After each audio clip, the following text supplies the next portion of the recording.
While nothing can truly prepare us for death, letting go is all that is required. We relinquish all fears and emotions to God. We accept that the world is beyond our control, nor would we desire control of everything if we could. Imagine controlling your heartbeat and digestion. Imagine having to control your immune system and nerve impulses. You would be dead in a minute. Every day we are living in faith. Faith that our bodies will work as they should, that the sun will rise and that the birds will sing. We have faith that the ground under us will not collapse, or that the people who make our food will not poison us.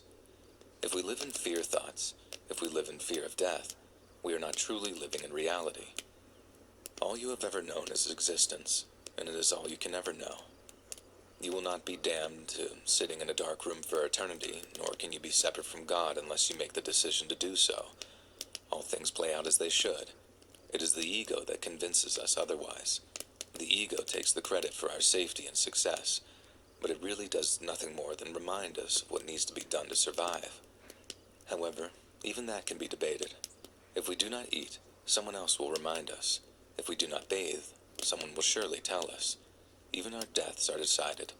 No amount of preparation or worry can change that. Surrender your control to something higher than yourself. Be present and be with yourself. It takes practice, but I know you can do it.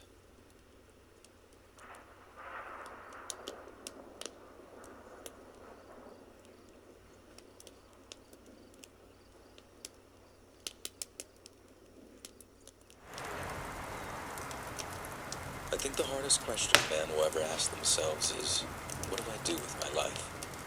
And before we can even ask that question truthfully, we must first become men. But what is a man?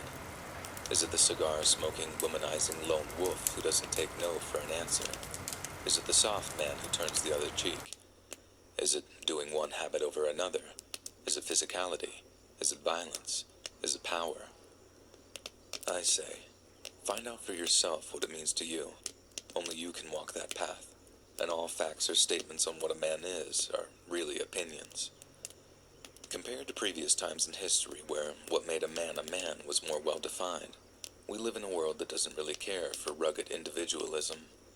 We pretend we do, but all these definitions and labels we give ourselves to feel more unique are really just boxes we put ourselves into to cover the void where a true personality would be.